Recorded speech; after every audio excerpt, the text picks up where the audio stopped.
We are on the road to MV Young's Big Ass Barbecue 5 on Friday, July 24th. But until that time, everything goes down on TNF. So folks, who's ready for some wrestling? Your opening contest for Thursday Night Fights is a singles match scheduled for one fall.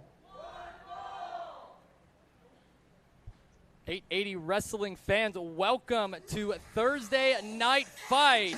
Here on commentary this evening, Pittsburgh's favorite jagoff, Austin Carnes, and Point Park's very own Ryan Quinn. Ryan, it's good to see you, my friend. Introducing first, fighting out of Natchez, Mississippi, she is Pittsburgh's favorite crash out and the queer-coded villain, No Mercy, Zakeia Mercer! Well, before I was so rudely interrupted, this, of course, is Zakeia Mercer, the queer-coded villain. And Ryan Quinn, you are making your debut on commentary tonight, representing Point Park University. How are you doing, my friend? I'm doing great. I can't wait to be here. It's my first time in the warehouse, and after this show, it may not be my last. Could be your very first. Just don't tell Zakeia.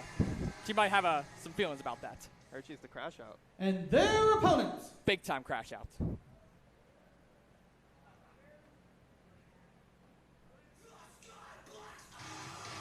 But her opponent is no stranger to Thursday Night Fights.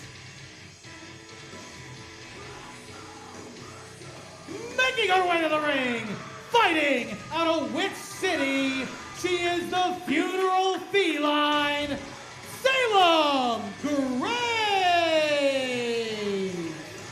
So Ryan, this right here is Salem Grace. Salem Grace recently made her return to 880 Wrestling and had a few opportunities. One of them went with at our TNF Championship. Hasn't quite been on the winning side of things, but could get a big win today against a veteran here at 880. It only takes one to get your momentum back on track, and that's exactly what Grace is going to look for here tonight. Here we go, opening contest, starting things off, Zakeia Mercer and Salem Grace. Of course, we have so much incredible action to come tonight. In our main event, we have an 880 Tag Team Championship match where the Department of Jocks will be defending their gold. But until then, we have a former 880 Tag Team Champion in the form of Zakeia Mercer. Now, Ryan, I know this is your first night here, so you're maybe a little unfamiliar with Zakeia, so let me give you a quick little lesson here. Zakeia recently had a TNF Championship opportunity, recently had an 880 Championship opportunity against Brandon St. James, but she was unsuccessful in that match. Shook hands at the end with our champion, but ever since then has been trying to get their back way on the winning way of things. So, little shaky road here for Zakeia Mercer. Yeah, and I mean, both of these women are both looking for big wins here tonight, so it's just going to make an impactful opening match here at 880. Zakeia Mercer trying out the strength a little bit. Salem Grace going a little tit for tat here. Working on the waist now is Mercer.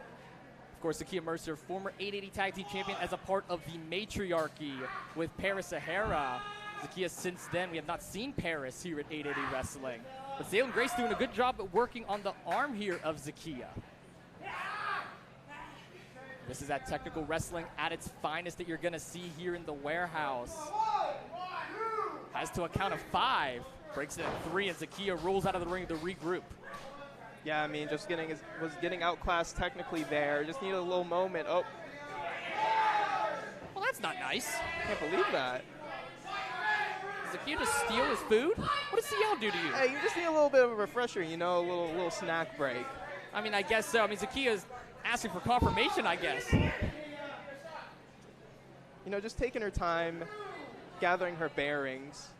maybe wasn't expecting Salem to be on the offensive here early on, so just needs a little bit of time to reset as they circle around each other. Yeah, a little time to regroup. Why not? Of course, this is their opening contest. We are on the verge of MV Young's Big Ass Barbecue 5, which is coming up right around the corner at the end of July. Ryan, that's actually going to be my 1-year anniversary here at 880 Wrestling, so I'm very much looking forward to celebrating that with all of our favorite stars here. But right now, Salem Grace locked in deep in that headlock. Zakeia Mercer releases pressure and a big back elbow there. Nice back elbow into the big boot. My goodness. Zakeia being rocked here early. Goes down low, though, but both have the same idea. Zakeia back on the offensive side of things, looking for a lariat. Nobody home. Hooking Mercer. Oh! Look at this. Brutal move there. Grace hitting on all cylinders early on in this matchup and looking to follow up here in the corner. Grace charging up. Big clothesline in the corner to Mercer, and this is exactly the type of game that Salem Grace wants to play. That nitty-gritty, that like offensive line, defensive line type maneuvers. Battle in the trenches, and Zakeia Mercer is unfortunately on the receiving end right now, but grabbing the hair. That's a veteran move there from Mercer. Got to take any advantage you can get in the squared circle. Mercer saw that, pulled on the hair, now has the advantage. This is that big-time advantage that we are talking about. Zakeia Mercer is no stranger to that squared circle. Of course, we've seen Zakeia Mercer all over the Pittsburgh area, has been a long-time veteran here in 880 Wrestling, even helps out with the next generation of 880 stars. So Salem Grace, no stranger to Zakeia in that terms, but I'm pretty sure this might be a first-time matchup here on Thursday Night Fights. It's always exciting to see those first-time matchups, some of those dream matchups. You don't know what you want until you finally get it, and that could be what's happening here. Oh, and a big knife edge chop there across the chest.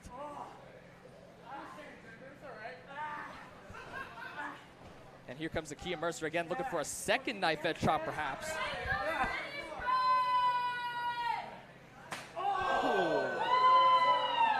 Took a long time for that chop, and the effectiveness was brutal there. Mercer now using the ropes again, using anything in the ring to try and wear down Grace to get the victory. And again, that's what Mercer is so good at doing. Wearing down that opponent on a big kick there across the chest. Mercer now into the cover. Make that 2 and only a 2 count. Did not like that one bit. Mercer thought she had the win there. Going to take a little bit more to take down Grace. And again, Zakeia Mercer isn't exactly looking for friends here at 880 Wrestling as well. Once upon a time, I was actually in the ring with Zakeia Mercer, and things got off tracks a little bit, and I may or may not have said some colorful choice words that Point Park may not appreciate, Ryan, but that's neither here nor there. Zakeia Mercer, though, is still one hell of an athlete and very talented. But you can make that same argument for Grace. Yeah, been able to take all the offense Mercer has. There we go. Nice move there. Quickly going for the pin. Yeah, here's a pinfall by Grace. That's 2 and only a 2 count again. So close, but so far away. Grace going to have to get back on the attack here eventually. But Zakeia Mercer, what a clothesline out of the corner. Wasn't expected at all. Grace caught off guard, and now... Yeah, quick cover, no. But again, this is that veteran experience shown right here that we talked about before, Ryan. Zakeia Mercer right back on the attack the second the pinfall is unsuccessful. That's something Zakeia Mercer is accustomed to doing here. And another cover. Grace has to bridge out here. Really liked the cover there, pinning both arms after what it seemed like a little bit more of a cocky pin there from Mercer, able to adapt here and make sure that Grace is expending a lot of effort for a kick out. And Mercer hooking Grace. Possibly looking for maybe a suplex of sorts, but Grace fighting, trying to get out of it. Oh, goodness. Into a neck breaker goes Mercer. Again, we see the experience. Went for a suplex and it worked. Neck breaker instead. Cover by Mercer. Maybe here, no. Again, only 2. Ryan, I know that you've had experience calling a lot of college sports over at Point Park University. Hell, you even did a wiffle ball tournament with me once upon a time. What's professional wrestling like for you in your debut? It's an entirely different sport, because it is an entirely different sport. You're seeing 2 athletes put their bodies on the line week in and week out to get a victory, to get that championship, to get that glory. It's a lot more intense in this environment, especially in the warehouse. And the heat is certainly kicking, and a big running forearm strike there across the face of Grace. Grace might be knocked out cold.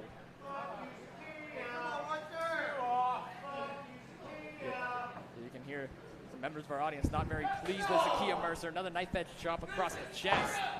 Feel that one from over here. Here comes Mercer, but wait a minute. Big strike there from Grace and a big back elbow.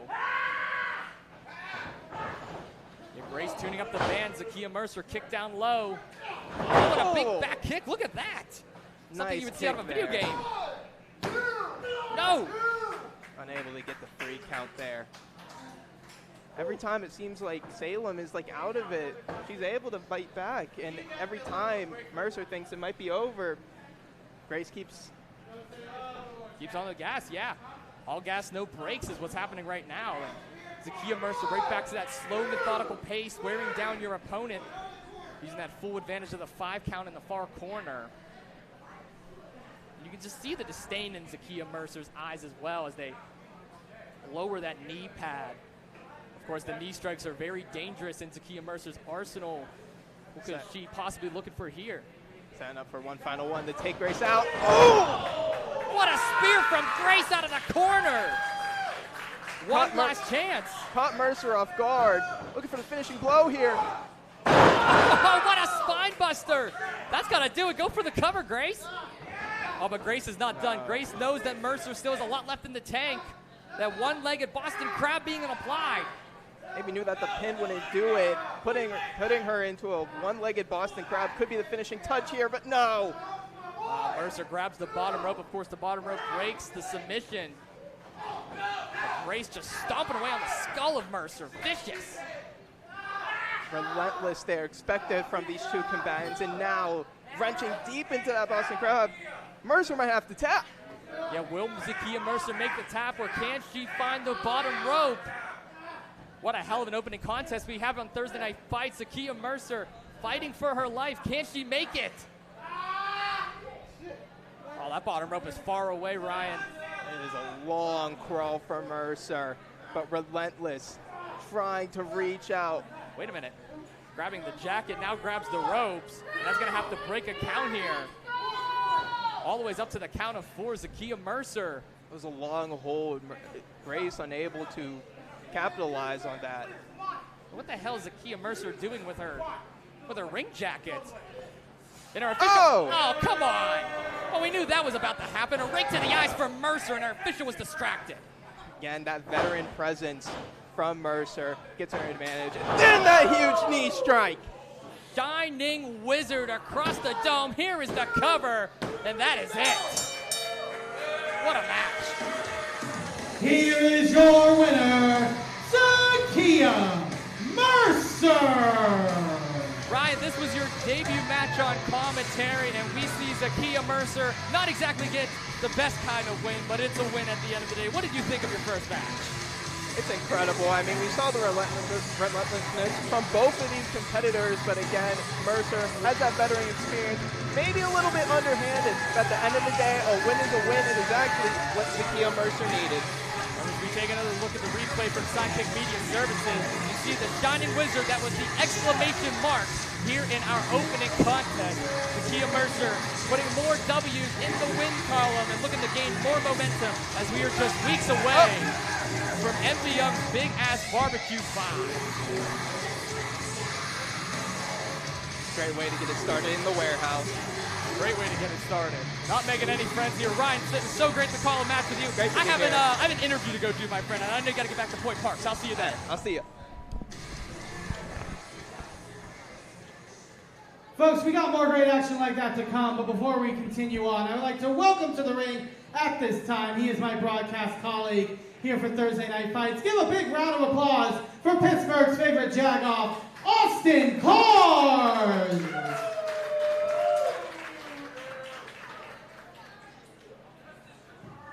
What's up, IndyWrestling? How you guys feeling tonight? It is so great to be with each and every single one of you tonight. And I gotta say, the last time I was in this ring, I had the chance to talk to both Nick Wilde and Brandon St. James ahead of the first ever steel cage match in 880 Wrestling history. But tonight, I'm gonna be joined by the person who was successful in that match. So ladies and gentlemen, please give it up for your 880 Wrestling champion, Satan's favorite saint, Brandon St. James!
Champ, it is good to see you, my friend.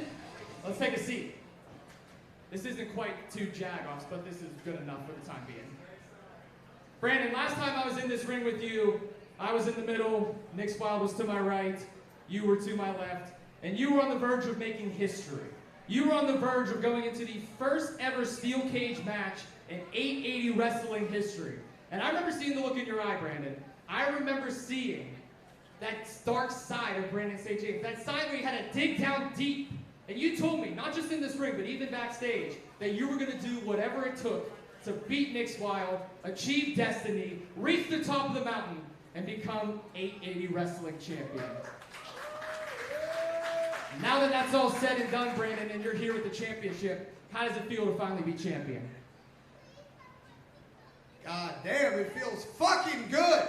Because, thank you so much. Because I bleed 880 wrestling. I have been here since the very first show. I have had more matches than anybody else who has ever wrestled on the 880 roster.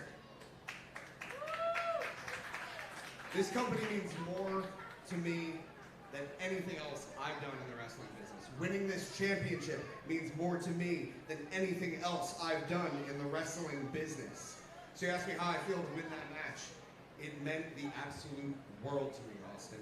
It was the biggest hurdle I've had to overcome here at 880 Wrestling.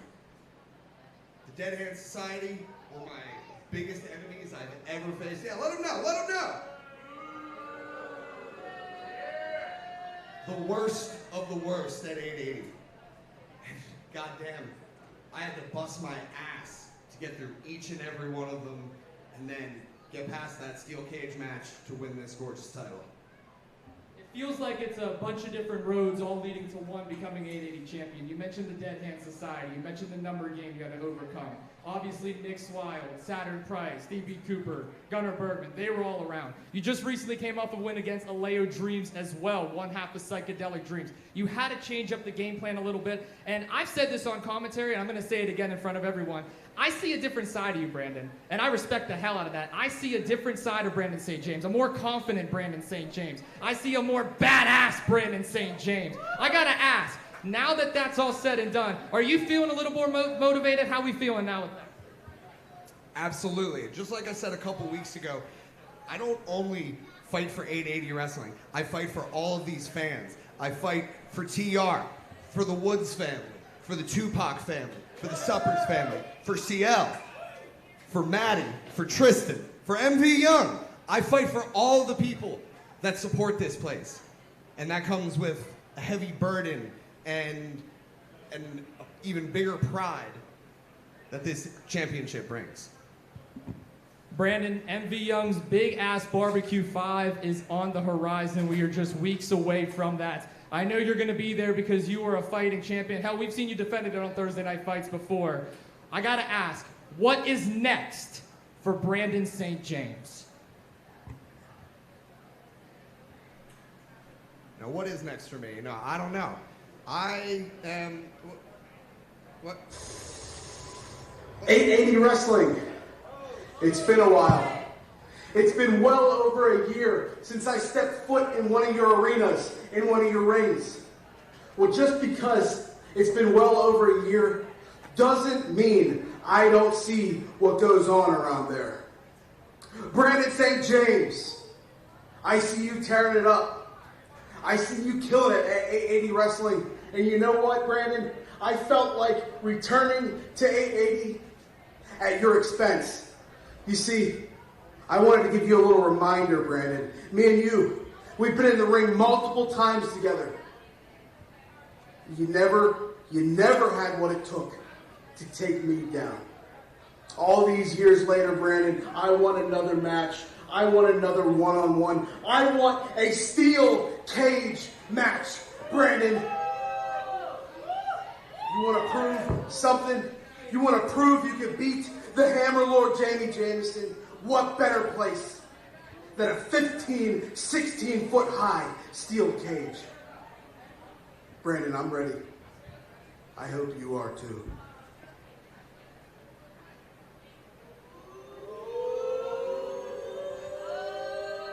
Brandon, if you don't mind asking, Jamie Jameson called you out. Do you have any words?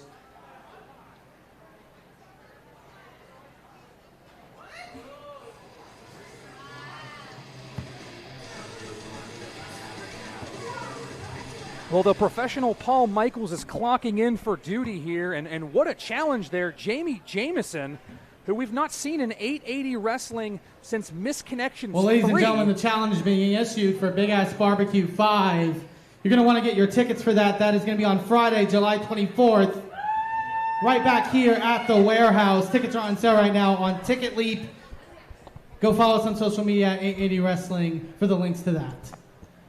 Our next match is a tag team match scheduled for one fall. Well, we're set for tag team action here on Thursday night fights, but I'm still reeling from that challenge that was thrown down by the Country Hammer. Introducing first, team number 1 from a galaxy far, far away. They are the team of the Intergalactic Ace, Little Big Ultra, Los Tonios. His partner is the Fireman, Luca. Together, they are most dope masked aliens, MDMA. Los Tonios and El Luca here set for tag team action here on Thursday night fights. Back in the groove here.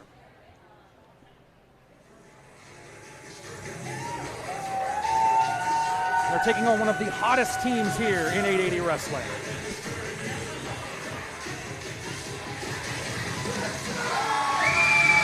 Making their way to the ring, they are the team of the Emperor's Finest, the Lost Primarch, Johnny fucking Demise.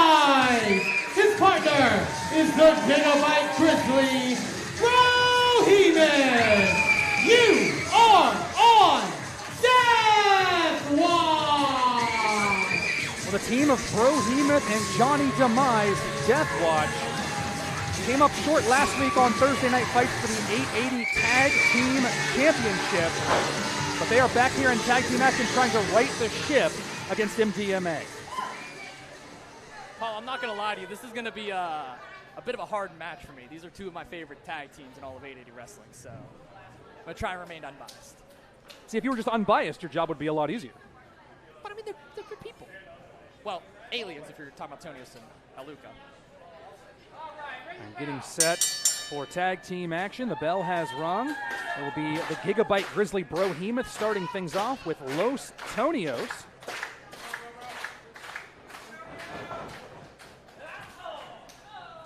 And Tonios gets the action started with a chop. And BroHemoth appears to be somewhat unfazed by it.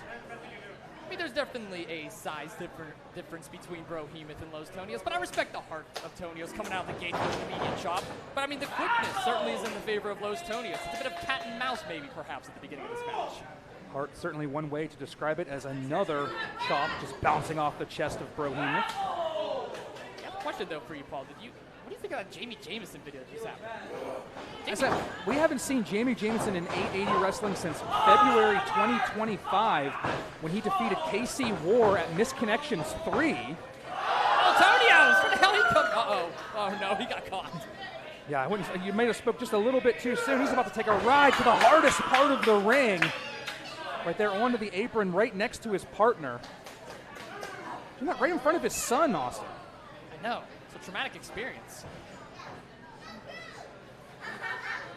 So that match appears to be slated. That appears to be your main event of MV Young's Big Ass Barbecue 5. Brandon St. James and Jamie Jameson. And that'll be right here at the warehouse on July 24th. Right here at 829 Industry Street. Get your tickets now. If you didn't already have them, you need them now after that match announcement. Yeah, definitely need to buy your tickets now. I'm so glad to be hopefully here doing commentary and as El Luca getting tagged in here, big uppercut. I'm just glad that for once when I was doing an in-ring interview, no chaos happened. Because, I mean, the last time I got pushed out, or the time before I got dropped on my head, so I'm glad it at least went this way. It was a little bit more subtle. Yeah, you were able to walk back unfazed, which is good for you, I suppose. And BroHemoth catches Tonios after that poetry in motion attempt, though Tonios able to escape. Big kick. Look at this tandem offense by MDMA. Trying to work together to take the Gigabyte Grizzly down. Look at this! Could have been inverted assisted Salida del Sol, perhaps, from Los Tonios. Okay. Innovative team offense by MDMA. And they appear to be back on the same page. They had a little bit of a... Look out for that splash by Luca. BroHemoth. Did he catch him? He caught him to be able to take the brunt of the impact of that splash, but Luca's still able to get some strikes in. What the hell is Tonios doing? No way! Pulling out all the stops with that moonsault to the outside. And before the action got fast and feverish here, Austin, I was going to mention this past Saturday at 880 Wrestling presents Red, White, and Bruise in Carnegie. There was a bit of a miscommunication between MDMA and Tonios ended up chasing El Luca out of the ring, but they seem to have mended, as parents and children often do. And they're looking for a big win here at the warehouse. Yeah, I unfortunately missed that in my neck of the woods of Carnegie, PA, but I'm glad to see MDMA back on the same page. Little Birdie also told me that was you were ringing out soon. I was the host for that event. You were the host. So it turns out I can host events too. There we go. There was a torrential downpour. It was something. Oh, so you got the short end of this thing. I always do. That's okay. BroHemoth makes the tag to Johnny Demise. It'll be the first time we'll see Demise in action here. Luca tags in for MDMA as well. And Johnny Demise here with a flurry of clotheslines to his opponents. Doing it himself, spreading the offense across both corners.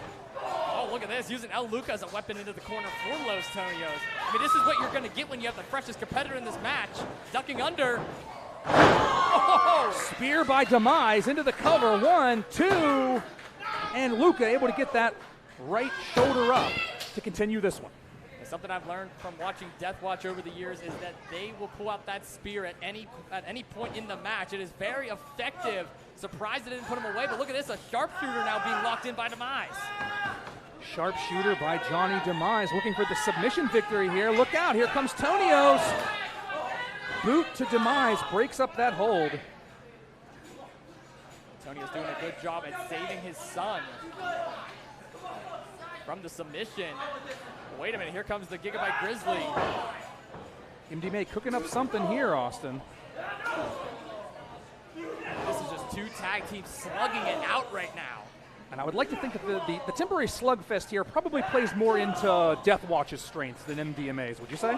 I would agree with that. There is definitely a power advantage when we speak about Deathwatch, but I would say the adrenaline and maybe the quickness of MDMA is on their side. But look at this, tag team work again from Deathwatch. On the shoulders, Demise into the cover, 2. That's it! Wow. Here are your winners, Deathwatch! So although they did not capture the 880 Tag Team Championships last week on Thursday Night Fights, Deathwatch back into the win column with this victory. Yeah, we take another look at the replay from Sidekick Media Services. Johnny Demise getting the pinfall on El Luca to secure yet another win for Deathwatch. And I wonder what's going to happen here. Possibly some respect, perhaps? Some thumbs up, some handshakes. We've even got hugs here. Fantastic show of sportsmanship from both teams. Yeah, you love to see it. I mean, this is easily why these are two of my favorite tag teams and why two of 880 Wrestling's favorite tag teams. Deathwatch on top yet again. Could this be the end, or could this be the start of a new win streak for Deathwatch? We'll have to find out. 880 Wrestling will return after these messages. Hey, you! Are you looking for something fun to do on the weeknight? Well, do I have a game for you? It's Top Rope Tabletop! Tune in live on the IndyWrestling.Network, streaming live on YouTube and Twitch. And tune in to see your favorite local wrestlers do magic, fight enemy, roll dice, fail perception checks, and contemplate life's mysteries and the horrible atrocities occurring to our characters. And don't worry, you can bring snacks. In fact, you should. And water. you need to drink more water. Live every month with the IndyWrestling.Network. It's Top Rope Tabletop, babes.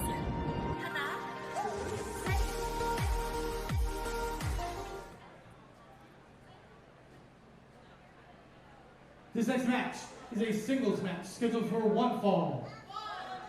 And it is for the Hybrid Championship Wrestling Heavyweight Championship.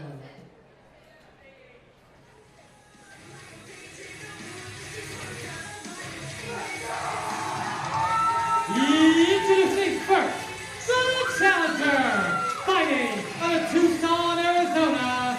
This is Electric Cowboy, C.J. Monroe. And Austin, what a huge opportunity this matchup is for the Electric Cowboy, C.J. Monroe, who we've really gotten to see come to form here in 880 Wrestling throughout pretty much all of 2026. C.J. Monroe is the definition of reinvent yourself until something works. Throw the dartboard at the wall until something sticks, and he is doing one hell of a job at it, and has the biggest opportunity of his young career. And his opponent.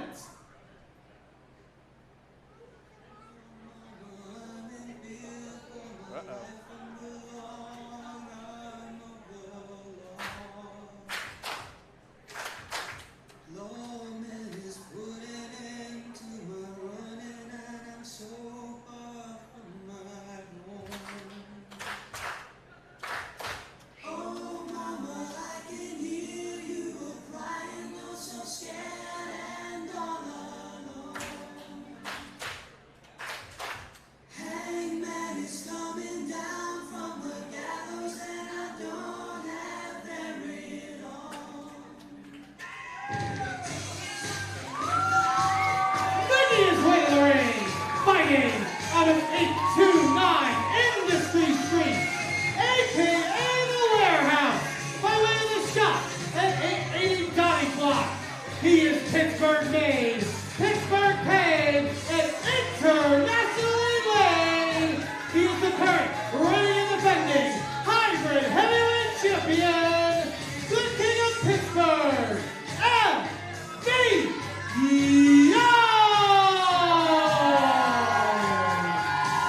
MV MV Young continues to be a fighting champion for Hybrid Championship Wrestling.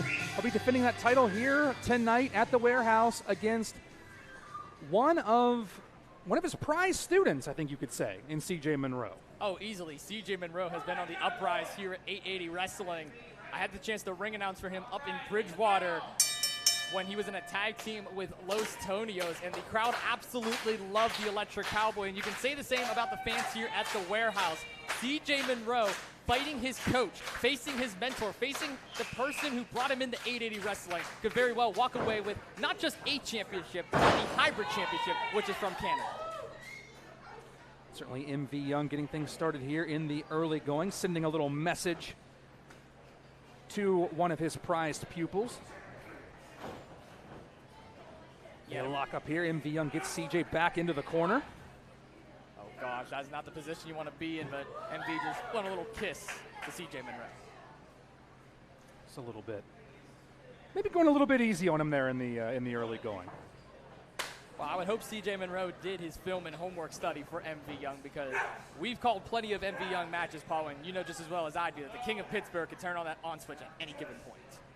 And so much of what CJ Monroe knows about wrestling was taught to him by MV Young.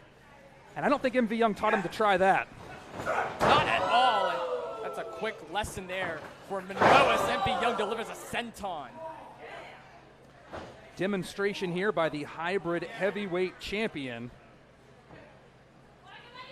So now takes control, sending Monroe into that corner. Oh my gosh. Fastball to the chest in the corner. Straight down the middle. The Pittsburgh Pirates could be using that right now. Oh! It's possible you could have heard that chop from the shop and maybe even from 880 Dottie Block. Hell, from PNC Park while you're at it. But look at this MV Young daring CJ Monroe. Daring Monroe to give some strikes. But a big forearm staggering Monroe. Throwing forearms. CJ Monroe now a knife edge chop in the corner. And again, this is just that classic student versus teacher that you're seeing here, Paul. MV Young showing CJ Monroe the ropes quite literally, but Monroe, big Irish whip into an uppercut here, maybe catching the King of Pittsburgh off guard. Certainly don't sleep on CJ Monroe and what he can do. Big clothesline by MV. Possibly the signature win of CJ Monroe's career came here in the warehouse against Zakeia Mercer. I mean, again, too, it's any given Thursday here. I mean, we did see MV Young lose the hybrid championship in the past here, once upon a time against amateur wrestler Reese Hayes. So who knows? CJ Monroe, if he can pull something out that MV Young is not expecting, we could be seeing a new champion tonight. We know that MV Young is one of the most talented wrestlers to ever come out of the greater Pittsburgh area. But we also know, you're right, he's not invincible. It is possible that, if CJ Monroe catches him sleeping, he could very well capture the hybrid heavyweight championship. MV Young just effortlessly throwing Monroe across the ring. And you look at how MV's not even going for a pin, not even going for an attack. Right now, letting Monroe catching his bearings, catching his breath, thinking of his next move. He's daring his student to essentially say, step up to the plate and try and swing a damn home run. Oh my gosh. Listen, I felt those before, Paul, so I'm going to react like that every single time. They fucking hurt.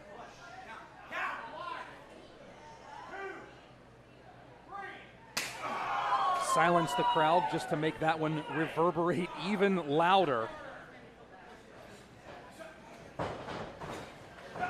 MV just trying to send a message to CJ, though. CJ caught him there, drop kick. And now MV Young reeling from back-to-back drop kicks. Takes the champion down, and MV Young will take a quick breather to the outside. Yeah, MV right in front of our front audience. Here comes Monroe, says MV into the chairs. Dive into MV Young. CJ Monroe knows this is the biggest opportunity of his career. Oh, wait a minute, Monroe taking off again. And a second one. Throw him with the car wire out. The champion is staggered here. Yeah, this is rare. Monroe is on top of it. Here he goes again. Going for a third.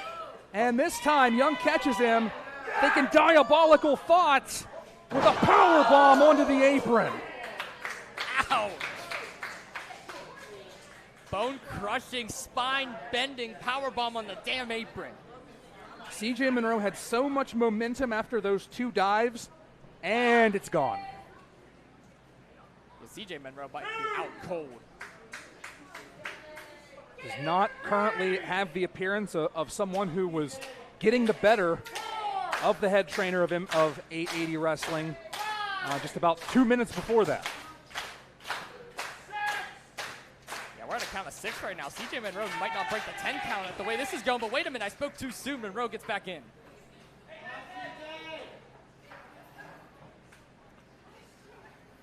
CJ Monroe will extend the biggest opportunity of his career by getting back into the ring. Though in the short term, he basically just came into the ring to absorb more punishment. As you take a look here again, look at this impact of this power bomb. Ouch. Flattening the Electric Cowboy. Yeah, those are days that I'm blessed to be back here with you, Paul, and not in there doing what those guys do every single week. Yeah, when's your next match, Austin? I'm retired. One and done. Our open hand strike by the King of Pittsburgh. Possibly looking for a superplex here. Monroe perched on the turnbuckle, able to fight MV off. Monroe thinking crossbody, catches him with it. Into the cover, too. We've got to go. Wow. CJ Monroe, a fraction of a second away from capturing the hybrid heavyweight championship.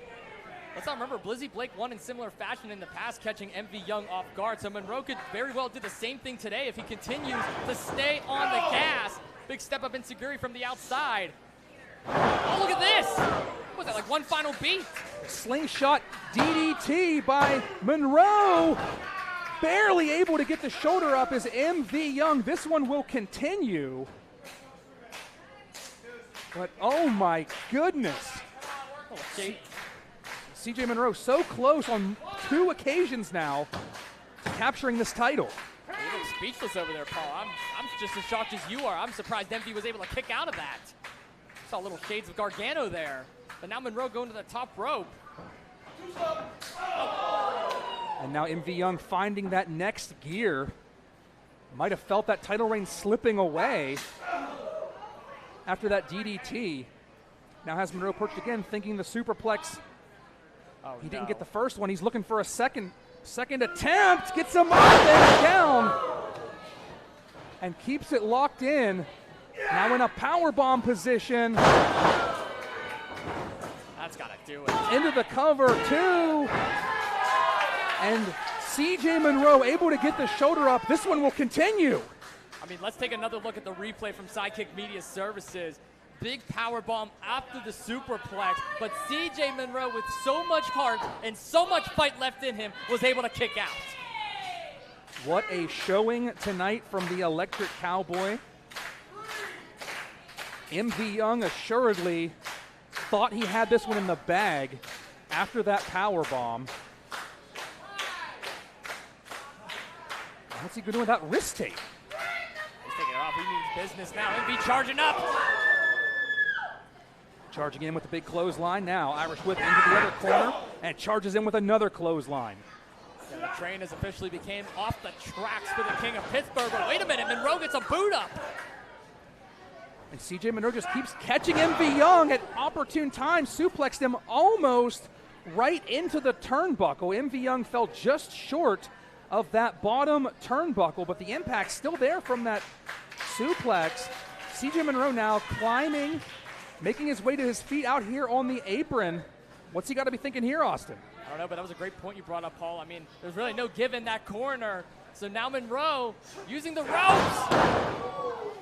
Springboard forearm by CJ Monroe. This could be it. MV Young able to kick out again. My goodness. Monroe is getting closer and closer to figuring out the puzzle here, getting closer and closer to putting away MV Young. They might fight till midnight. As CJ Monroe now perched up on the top rope. MV Young catches him. German suplex. Holy hell.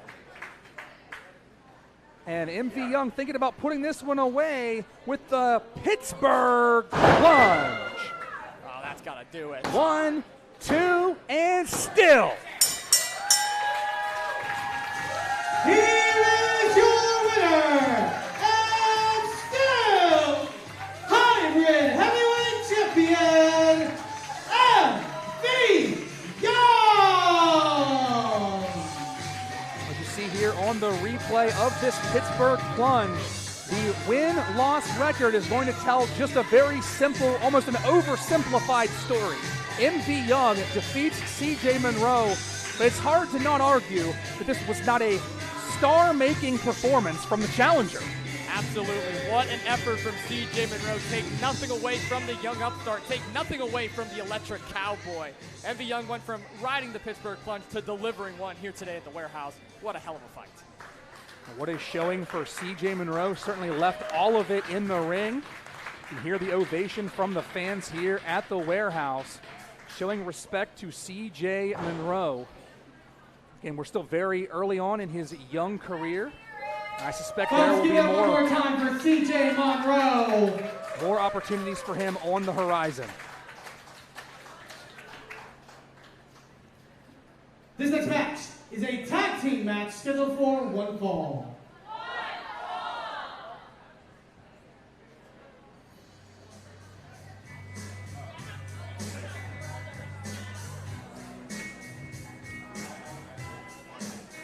Getting ready for tag team action. It appears that we have the tag team return of C.R.E.E.P.S here to 880 Wrestling.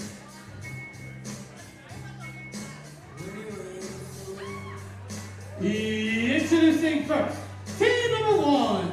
They can't really exist, either politically or socially. They're the team of the Incredible Day-Hulk, Annie Ripley, and known the world over as Gay J. Styles, Irving West. Together, they are C.R.E.E.P. Irving West returning to the warehouse here. What do you think about getting Creeps back into the fold here, Austin? Well, I did have the unfortunate pleasure of seeing Creeps up in Bridgewater as a part of Boom on the Bridge, but you're right, Paul. It's been a minute since we've seen him here at the warehouse. I mean, the song's a banger. Unfortunate? Did you say unfortunate? It's the Creeps. They creep me out. And their opponents.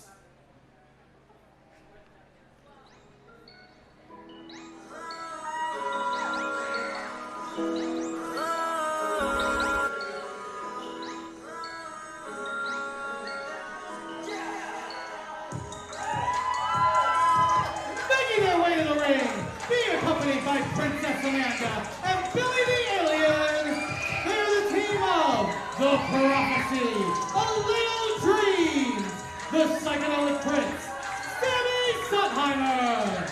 They are Psychedelic Dreams. Well, after a brief flirtation with singles competition, Psychedelic Dreams appears to be back in full force and getting ready to climb back up the tag team ladder here in 880 Wrestling. Yeah, Psychedelic Dreams, still looking for glory, still looking for an opportunity to climb back the mountain. Both unsuccessful in singles competition as of late. But I mean, they got Princess Amanda and Billy the Alien out here. What a stacked deck. Oh, wait a minute! And Creeps now getting the jump on Psychedelic Dreams, trying to spoil their triumphant return here to the tag team ranks. I mean, Creeps definitely have the veteran experience against Psychedelic Dreams, and I mean, we may not agree with the way they started this match, but I mean, it's certainly one way to jump the gun on the Dreams. It's absolutely an effective strategy, though they appear to not be able to capitalize as you have stereo super kicks from Aleo Dreams and Sammy Sundheimer. And Sammy Sundheimer immediately gone into the submission hold, and look at this teamwork here. Psychedelic Dreams appears to have not missed a beat, already with a near fall on Andy Ripley. I was about to say they don't even have their shirts off yet. Or from the Billy Club. It is hot in here, so I don't wear it. Aleo Dreams now tagging in. Oh my gosh. Yeah, we mentioned before, Aleo Dreams fought Brandon St. James in the main event recently, was unsuccessful in that match, but still looking to maybe climb back up the mountain here in the tag team rankings, maybe become 3-time tag team champions. They've already captured the 880 tag team championships on 2 occasions, as you alluded to. Good synergy here by Psychedelic Dreams. Frequent tags. Now Sammy Sundheimer back into the matchup. Forearm shot to Andy Ripley. Look at Ripley. Big elbow to Sammy. And oh, wait a minute. Almost sending Sammy into Aleo Dreams. And look out. Brief miscommunication there. Aleo Dreams misfires with that super kick right in to his partner's face. And will Andy Ripley be able to capitalize here? Yeah, that's a rare miscommunication from the Dreams. But Creeps was able to take full advantage, showing that veteran experience once more as Irving West gets tagged back in. Creeps will take that opportunity to move the action into their corner,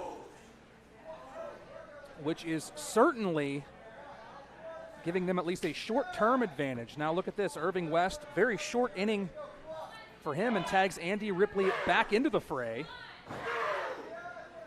Andy Ripley doing a good job lowering their shoulder into Sammy Sundheimer. But we've seen Sammy Sundheimer go the distance as well. Let's not forget that hardcore championship match against KC Roar where blood was shed from both parties. Sammy Sundheimer's willing to get nitty-gritty, willing to get a little dirty and a little bloody in that squared circle. And Austin, it's been all Creeps since that first miscommunication by the 2-time 880 tag team champions. Andy Ripley doing a hell of a job working on Sundheimer right now, keeping Sundheimer far away from Aleo.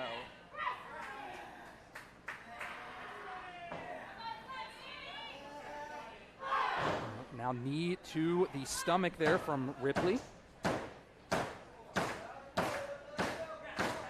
Sammy Sundheimer in that corner. Now whipping back into the Creeps corner. Again, Suntimer just in no person's land over in that corner as Irving West now tags in. West right now hooking Suntimer into the Fisherman suplex, bridging into the cover. Ooh, that was close, Paul. Left shoulder up for Suntimer, but again, he's just in a bad way.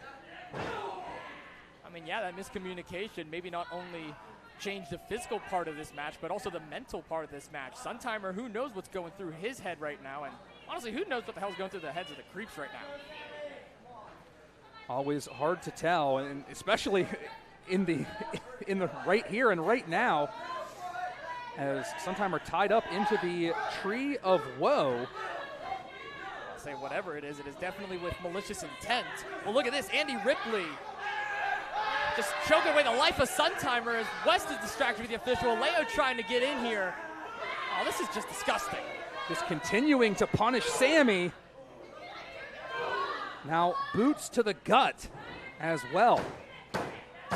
Adding insult to injury. Near fall there for Irving West. Creeps have turned this into a de facto 2v1 matchup. Yeah, you can see Aleo is just fiending for a tag right now. He wants in this match too.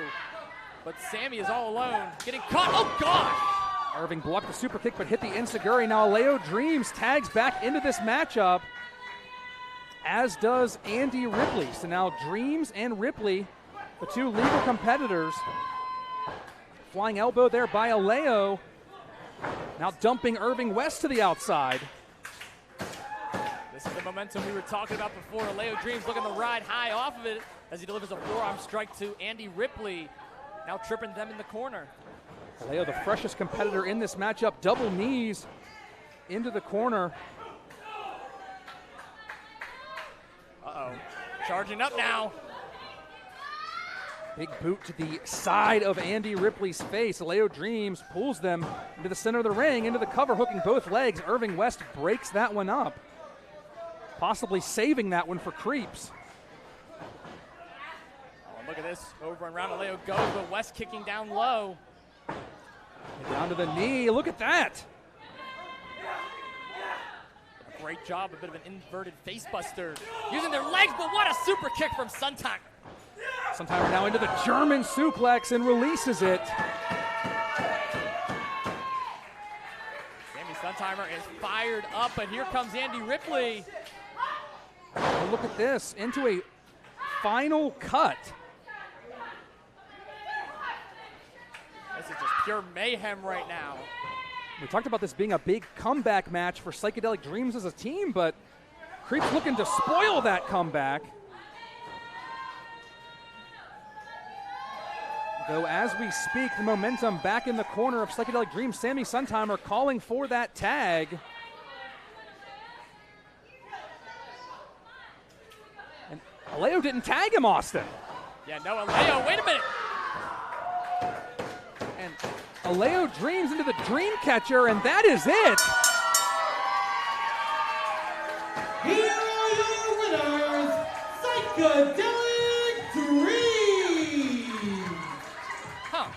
Well, Austin, Psychedelic Dreams will be victorious here, though a bit of a, I hesitate to call it a disagreement, but that was a little bit odd there. Sammy Suntimer was on the apron calling for the tag, saying, let's finish this, you know, presumably with the tandem offense they've won the AAD Tag Team Championships with on multiple occasions. But Aleo Dreams instead electing to finish it off himself. Yeah. Well, everything seems to be fine, though, afterwards. I mean, my philosophy is a win, and they happen to get the victory here, but I wonder what's next for Psychedelic Dreams. Hey, what's up, Sammy? It's good to see you, bro. Let's do it again. Let's do it again. Yeah. Big I win. saw it. Folks, so you're enjoying yourself so far tonight. He's hyped. We love to hear it. We are here every Thursday for Thursday Night Fights here at the Warehouse for free. We also encourage you Friday, July 24th to be back here because we are throwing a barbecue. It's MV Young's Big Ass Barbecue 5. Tickets on sale right now on Ticket.ly. Also outside, there's a QR code that you can scan if you're here in the warehouse right now. We want to see you guys there because it's going to be a great night of pro wrestling action. And before we continue on with more action, we want to give some thank yous to some of the crew here at 880 Wrestling that make this show happen each and every week. They are so vital to this company, so be sure to give them a big round of applause. First of all, I'm going to start with our sponsors for this evening. Give it up to La Spada Contracting and Landscaping. Go visit them for your home renovation needs. Also, shout out to TR and the folks over at Arnold Glass and Vape, right outside of New Kensington. Go check them out. They're a great organization, great company for some extracurricular activities, if you know what I'm saying. Also, the folks over at Three Floyds Brewing who sponsor us. We're so grateful for the local Pittsburgh companies that are part of this family. And if you want to be a part of it as well, send us an email at 880wrestling@gmail.com. I, of course, have to thank the people that stream us every single Thursday on IndyWrestling.live and on YouTube. Give it up for Sorg and everyone at Sidekick Media Services. Boop, boop. Amazing crew here, are great camera people. They do a fantastic job each and every week. I want to shout out over on sound. Of course, we have to thank the emotional support twink, Lane Alexander. Do a fantastic job as always. I want to give it up for our lighting crew, Zane and Aaron. They do a fantastic job lighting us. They also hang up those beautiful new banners earlier this evening. Aren't those a beauty?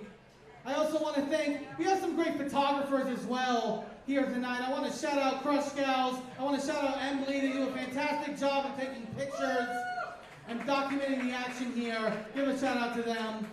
I want to go over now to commentary. I want to first note, we have some very special guests here tonight at 880 Wrestling. Some great students from Point Park University who are covering us and showcasing us. We're really grateful for them. Give it up for Nico Rich, and he was on commentary earlier this evening. Give it up as well for Ryan Quinn. I also want to shout out over on commentary. Give it up for my good pal, the one and only professional, Paul Michaels. Really? Hey, I'm supposed to go first. Sorry. Sorg! Amen! He may have jumped the gun, but I also got to thank Pittsburgh's favorite jack-off. Give it up Bring for that camera Austin here. Barnes. Boom. That's how it's done. Get Paul out of And here. they're still I also chanting for thank me. referees for this evening, George Ross, Scotty Davidson, and Tony Leo, who have been doing a fantastic job calling the action all night long. And last but not least, my name is Eamon Payton. Thank you all so much for allowing me to host each and every Thursday. Now, please welcome to the ring at this time, the Playboy, Elijah Love, and the new TNF champion, borderline indecent, Marco Narciso. You did this. So first of all, Austin, did you ever think that I would be more popular than you? No.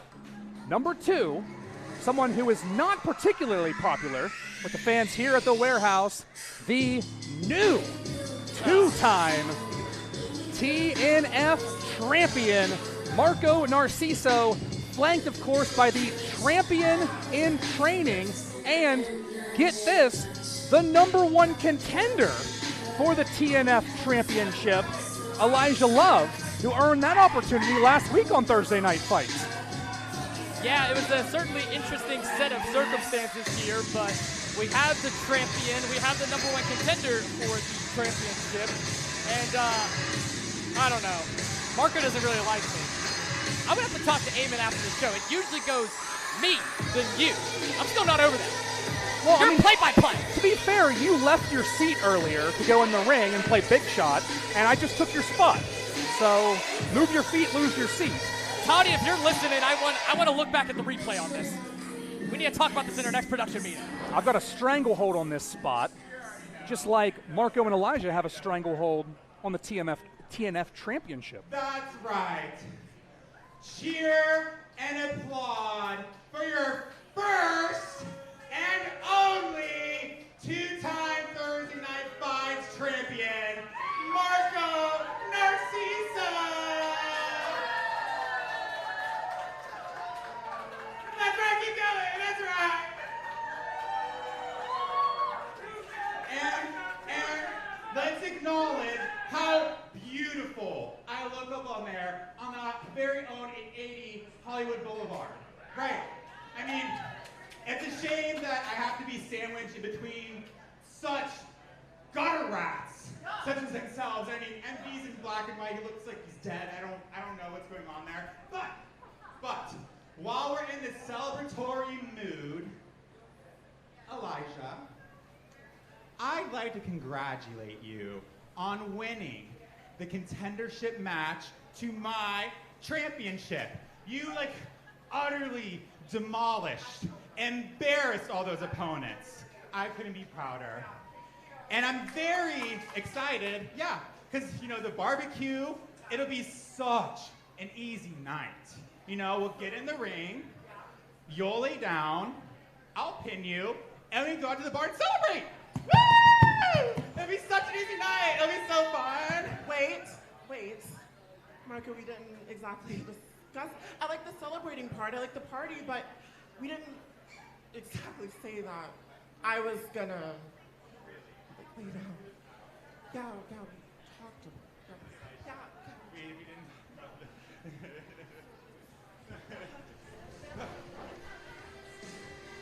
Wait. What the hell? Well, what do we have here? No. Ah, What? who invited this loser? What is Mitch doing here? Who invited this loser? Mitch, who I assumed didn't work here anymore either, based on what unfolded last week on Thursday Night Fights and the banishment of leaders by example from 880 Wrestling. Mitch? Did you know Mitch was here? In the hell are you? Whoa.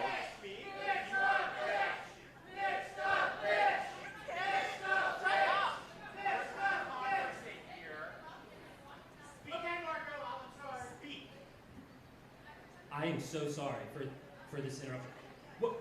Where are my manners? Where are my manners? Marco Narciso. Mitch. Nice to meet you. Did you know he could Elijah talk? Love. Mitch. Nice to meet you. That's fine. So as of last week, I am looking to intern for a brand new wrestler here at 880 Wrestling. Yeah. And I thought, who better to intern for than the greatest TNF champion, Marco Narciso. Oh, God. Let's just look at the last year and a half for you, okay? You kicked that drug-addicted dope Blizzy Blake to the curb. You then went on to defeat the dominating Liberty L to win that TNF championship. It's true. And then after that, but you're still a champion. No, you're still a champion. And then my personal favorite, you put the losers by example in their place. We don't know where Clayton King is, and I single-handedly sent some guy named John packing all by myself. You're welcome, by the way. Oh, that is a bold-faced lie, and he knows it. He was a Bottom referee. line, I am looking to be beside the biggest star that this company has ever seen. And I am looking at that star right now.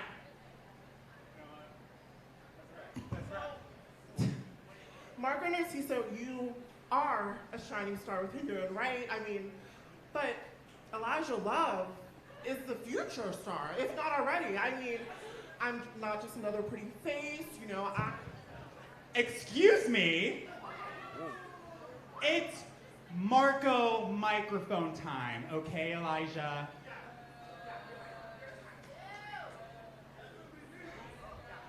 Now, bitch.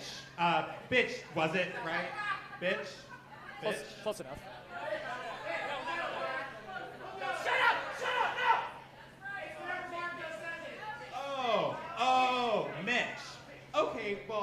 You know what, Mitch? You have some pretty compelling points there, I have to say. I mean, especially the ones about me being like the prettiest and the greatest and how he killed Blake and how he beat Liberty, like all really good points. And you know what? Every good bra has room for 2 tits. And I've already got one on the right side. I could use one on the left. You know, Mitch, I'm thinking you could be that tit. Albeit a little bit too far to the left and lopsided. But no, but a tit nonetheless. Really? Okay, and you know what? We'll call you the champion intern training. Oh, not yet.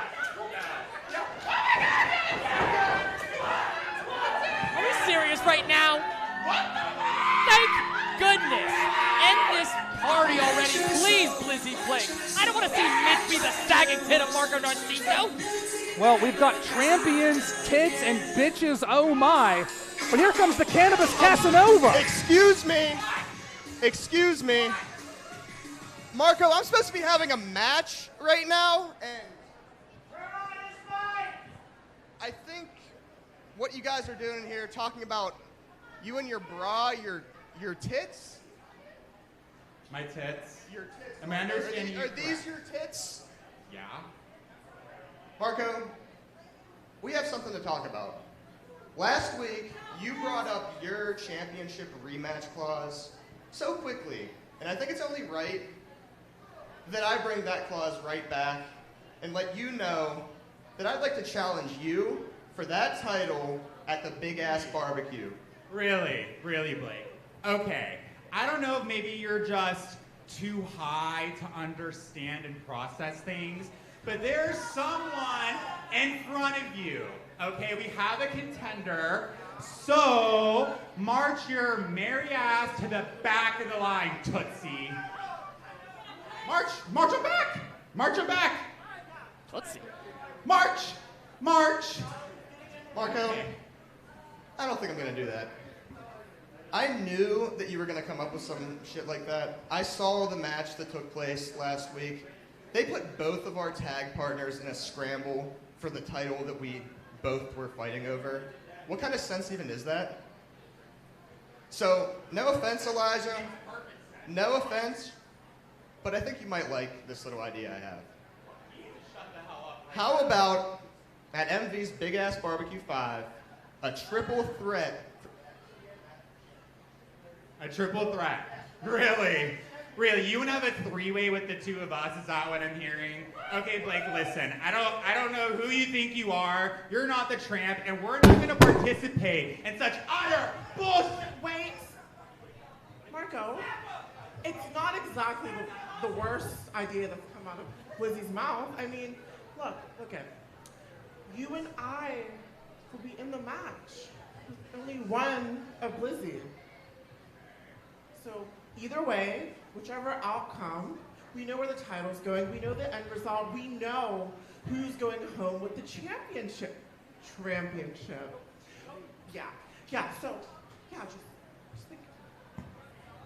You know, Elijah, I knew I could trust you. That is such a good argument. You know, Blake, if you want to be beaten to a little Blizzy puddle one last time, you're on, bitch.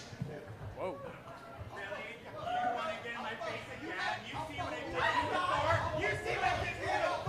Tensions flaring here in the warehouse between Marco Narciso and Blizzy Blake, and now yes, please. Kick to Mitch. Do it, Blizzy. Yeah. Ganja Buster to Mitch. I'll see both of you at the barbecue. That's gonna be around my waist, Marco. I have a match. Bring out my opponent. You heard Blizzy, bring him out. Well, the headline from that last couple minutes is that Blizzy Blake and Elijah Love will both challenge for the TNF Championship at MV Young's Big Ass Barbecue 5. Come on. This match is a singles match scheduled for one fall. Currently in the ring, Blizzy Blake. His opponent, fighting out of Johnny Block, he left his shoes at your mama's house. This is the Big Scourge, Adrian Kersch.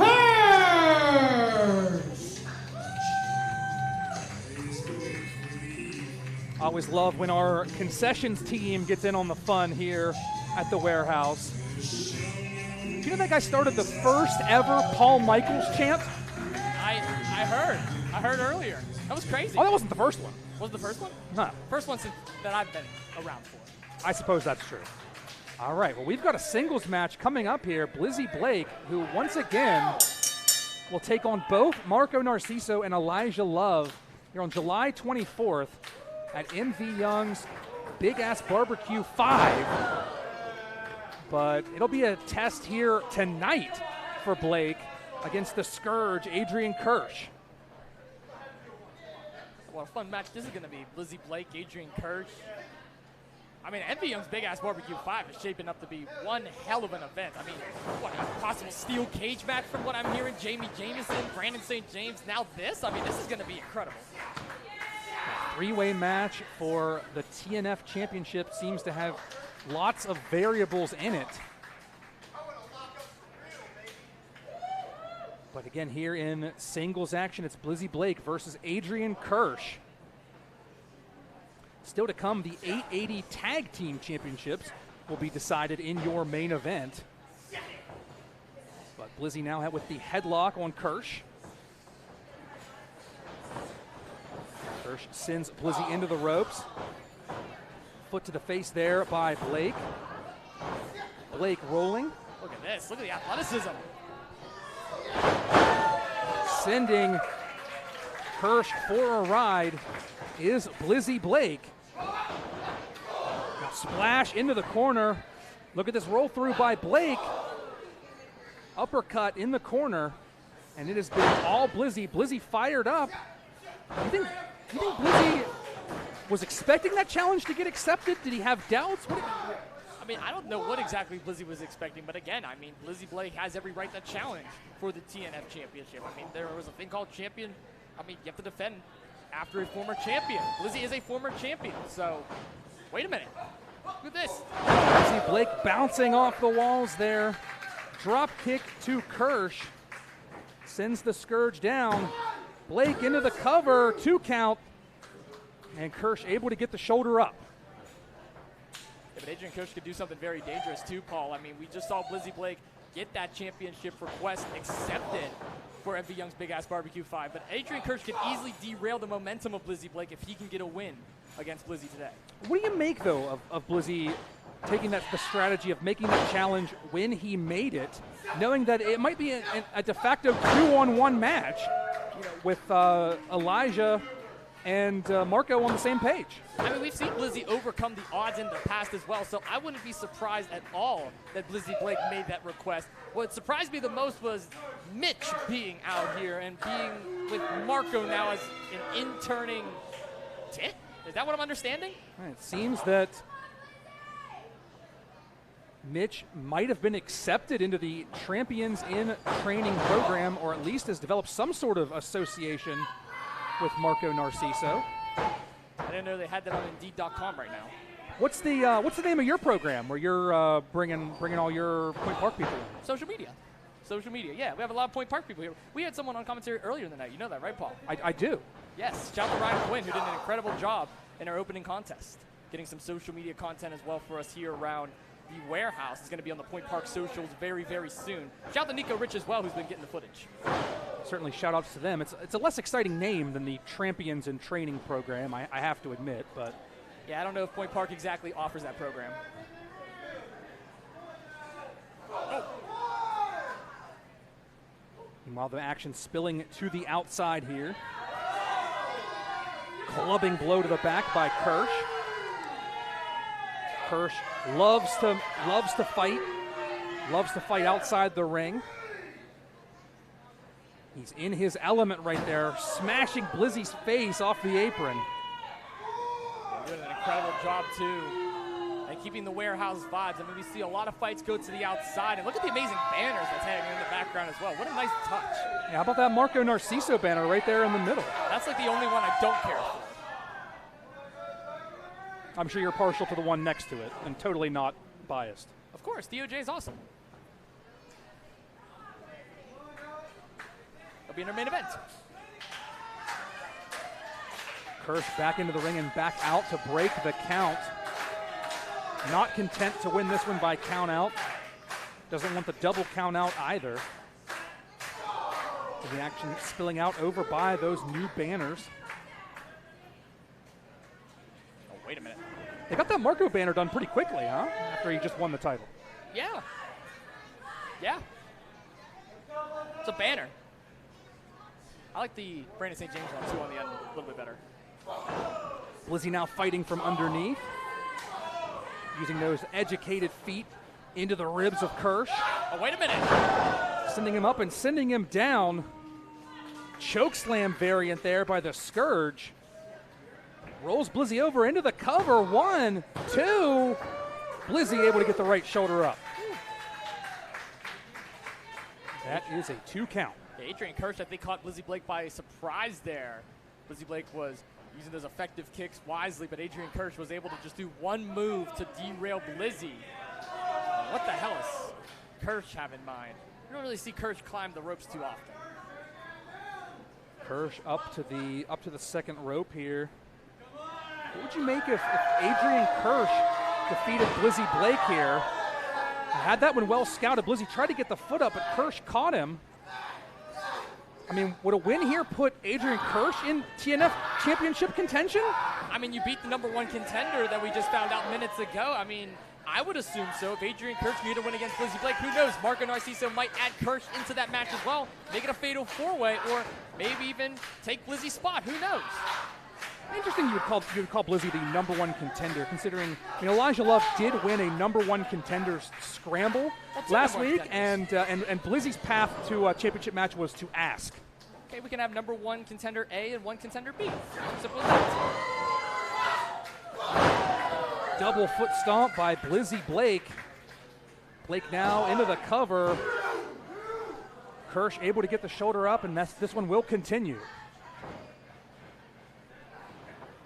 Blizzy Blake doing a good job at staying on his opponent. Now going to the outside. Blizzy Blake is ever so dangerous when he reaches those ropes. Slingshotting back into the cover, just a 2 count. Once again at MV Young's Big Ass Barbecue 5. We will have the TNF Championship defended in a 3-way match. It's Blizzy Blake, Marco Narciso, and Elijah Love. We saw Jamie Jamison challenge Brandon St. James to a steel cage match for the 880 championship, presumably also at that event. Card already starting to shape up. And spoiler alert, I see Effie on that poster. Yeah, I see a lot of interesting names on that poster right there. It's always a good time when Effie's in town. Oh my God! Blizzy dropping Kersch. Samoan drop by Blake. And 880 Wrestling's highest flyer will make his way to the top rope. Be thinking about ending this one. 420 frog splash by Blake. And this one is over. Here is your winner, Blizzy Blake! Well, momentum firmly on the side of Blizzy Blake, as we're just a couple weeks away from July 24th, MV Young's Big Ass Barbecue 5 here at the Warehouse, 829 Industry Street. Tickets are now available. You can see Blizzy Blake challenge for the TNF Championship. But for now, getting momentum with a big win. Blizzy Blake needs that going into the Big Ass Barbecue 5. Again, taking up to the way from Adrian Kersch in this match as well. But who knows what the conditions are going to be like of Blizzy Blake as we're just weeks away from that match.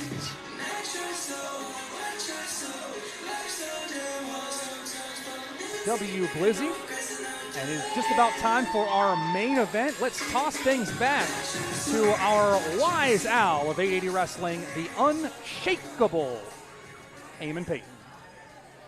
Folks, give it one more time for your winner, Blizzy Blake. And it seems like we got another matchup added to Big Ass Barbecue 5 for the TNF Championship. You're going to want to be there. Get your tickets right now on Ticket Leap. Friday, July 24th, right back here in the warehouse. Now, you guys have been a fantastic audience, but can you give me one more big, loud one? Because who here is ready for your main event of the evening? Let me ask you one more time, who is ready for your championship main event of the evening? It is a tag team match scheduled for one fall. And it is for the 880 Wrestling Tag Team Championships.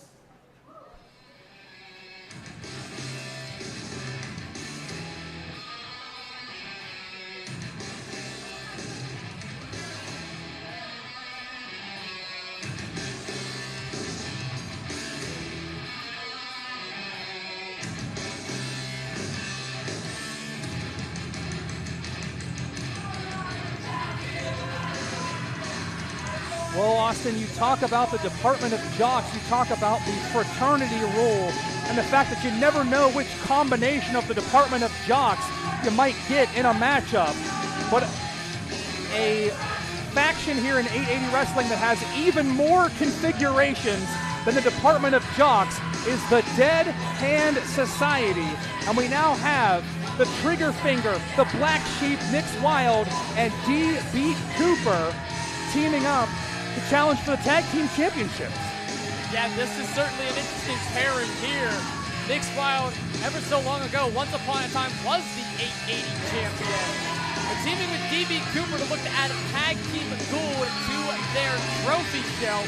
And they very well could do that here on Thursday Night Fights. We've seen the tag titles change in the past. It very well could happen here on this Thursday in July in Pittsburgh, PA. And since that championship loss of Nick Wilde losing the 880 championship to Brandon St. James, the Dead Hand Society has been trying to get gold back in its camp. This is as good an opportunity as any.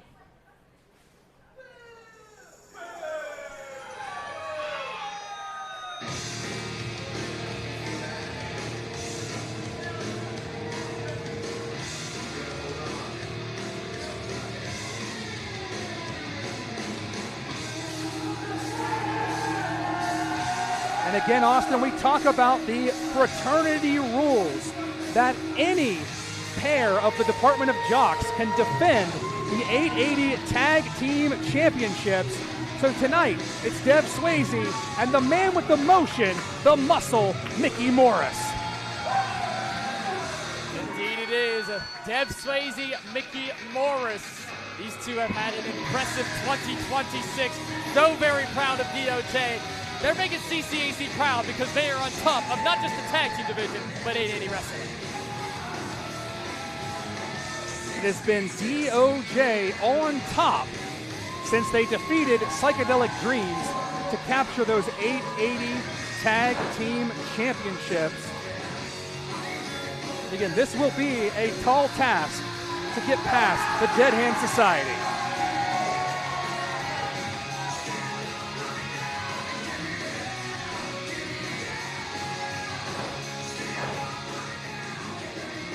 Back to Eamon Payton for championship introductions. Your referee for this contest, senior official, George Ross. Introducing first, to my left, the challengers. They are the team of the Scumdog, DBeat Cooper. And his partner is the trigger finger of the DHS. This is the Black Sheep, Nick Wilde. Together, they represent the Dead Hand Society.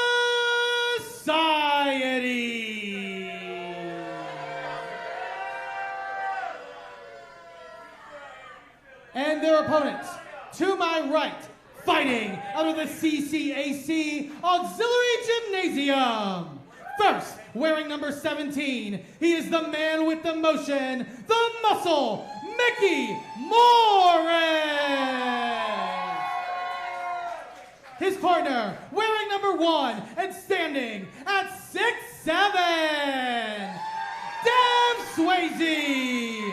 Together, they are the current 880 Wrestling Tag Team Champions, the Department of Josh.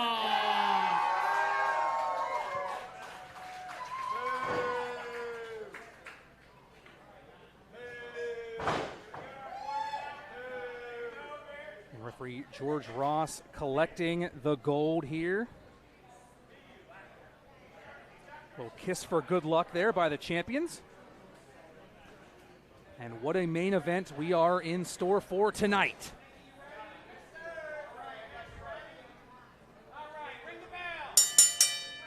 The bell has rung. We are officially underway, and it will be Nix Wilde versus Micky Morris. Of course, Nix Wilde was 1 win away from being the longest reigning 880 champion in history.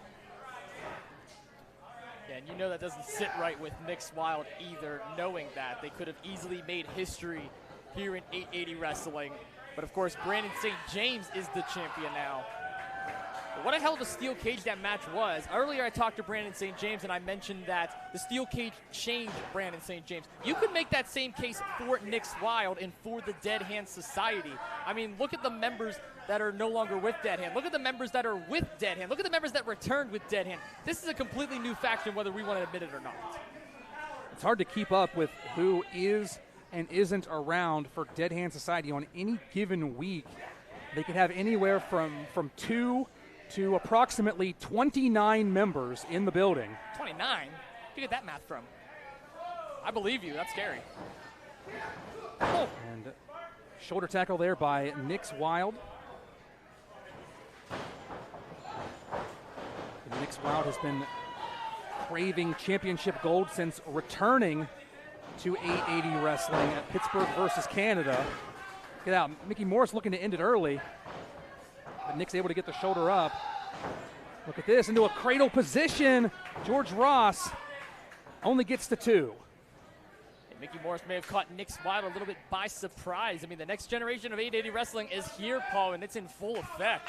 I mean, we saw Los Tonios earlier tonight. We saw CJ Monroe have one hell of a match. You got to put Micky Morris in that category as well. Hell, I'd even put Gunnar Bergman, who's a part of Dead Hand Society, in that category as well. Where is Gunnar? I didn't know it was possible for Gunnar to not be here. That's what I'm wondering. I mean, I did see Gunnar was fighting in the rain in Carnegie, so I don't know. It's true. I hosted that event, by the way. You did? Did I mention that to you yet? I think you might have. Oh, the strength of Dev. Scoop slam by Swayze. And making the tag to Micky Morris. And yeah, what a year 2026 has been for the man with the motion. Coming in with a big senton, covering DBeat. DBeat able to get the shoulder up.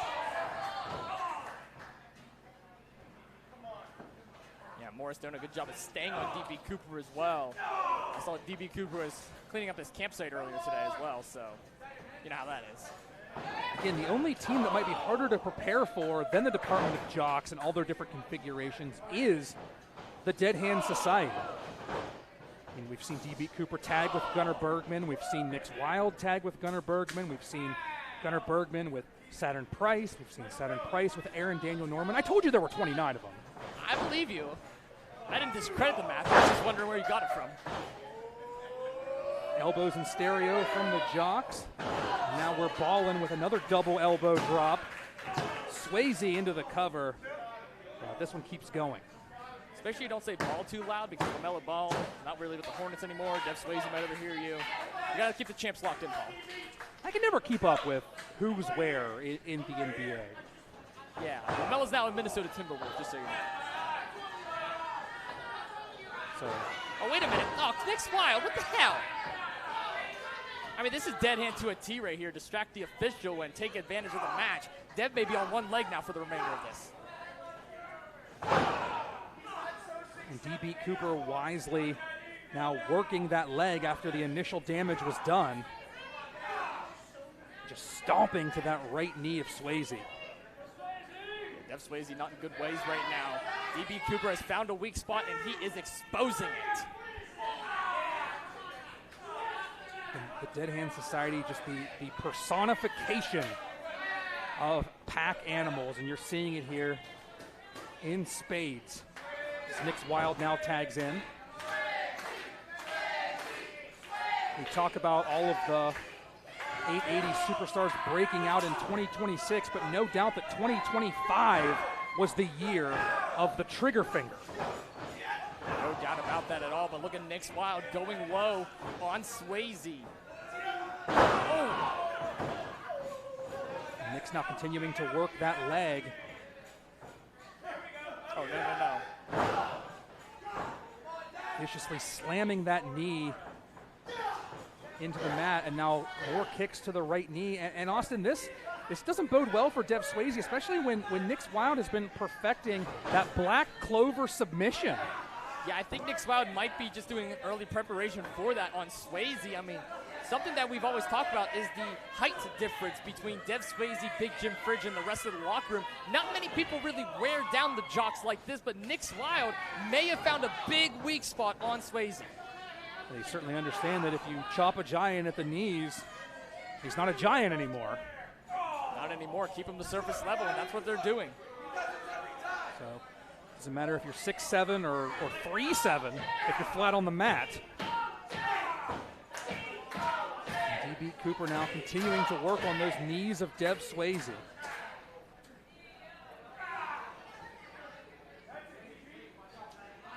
Look at DBeat go up top. Oh no. DBeat thinking elbow here. Dev Swayze able to get that leg up and catch him, but honestly, Austin, that might have put even more pressure on that knee of Dev. Yeah, how much damage was taken out of Dev Swayze? Can he even make it to the corner? We see DBeat make the tag, but look at Nick's Wilde right on the attack. Can't even really truly make it to his feet. Now Nick's Wilde there with a sleeper hold variant, bringing Dev back down to one knee, now down to both knees. Yeah, Nick's is being smart here. Dev Swayze can't stand because one of his legs is injured right now. So having to fall to the knees, and the pressure is being locked in even deeper on Swayze. That's best case scenario. Swayze able to fight out of that sleeper hold, and this might be the opening that he needs. He's crawling to the corner, and there is the tag to Micky Morris. And Micky Morris coming in like a house of fire. Yeah, once formerly was a pledge, now he is a full jock. The man with the motion, Micky Morris, on fire, DBeat in the Knicks. Do they have fraternities at Point Park? I don't think so. If so, I was not invited to any. They don't at Waynesburg. Gotcha, good to know. Sling blade by Morris. And Micky Morris is on fire here. Yeah, the man with the motion sure is on fire. Dead Hand having to regroup on the outside, but wait a minute. Look at Micky go. Micky bringing the fight to Dead Hand on the outside, diving out there. Let's take another look at this replay, Paul, here. Micky Morris was able to scout the competition on the outside and went flying with that cross body, taking out both members. Look at the corkscrew. Micky Morris almost put Nick's Wilde away there. Now Dev Swayze tags back in. We'll see if the leg kind of got enough rest there to heal. He still appears to be favoring that knee. It is not good if you're Dev Swayze right now, trying to get a choke slam perhaps. Look at DBeat Cooper taking out Morris on the outside. And again, Nick's Wilde going right back to that knee. Now DDT by DBeat Cooper. Oh no, we could be on the verge of new tag team champions if Nick's does this. If they get this cinched in, it might be over. Nick's looking for the black clover submission. They reintroduced. Wait a second. Wait, the hell is that? Oh, snap! Remy LeVay is in the house. And Remy LeVay with a forearm to DBeat. Referee George Ross swallowing the whistle. I don't think he saw. Yeah, I didn't get a call to ring the bell at all, so Remy LeVay staring at Nick's Wild. Nick's look like they seen a ghost. And the distraction pays off. Chokeslam variant by Dev. 2, 3, that's it. And still. Here are your winners, and still 880 Wrestling Tag Team Champions, the Department of Jocks. Well, the Department of Jocks will retain the Tag Team Championships, but Austin, maybe the story here is this is now the second time the Dead Hand Society has been confident they've put Remy LeVay permanently on the shelf, and he continues to haunt DHS. Yeah, this might be the biggest bruise of all, too, because Remy LeVay just screwed Dead Hand Society out of the 880 Tag Team Championship. Many would argue that DHS was on the verge of defeating DOJ, but Remy LeVay said no, and DOJ remained on top. No idea what this means to have Remy LeVay back in the fold. For Austin Carnes, I am the professional Paul Michaels. 880 Wrestling is clocking out.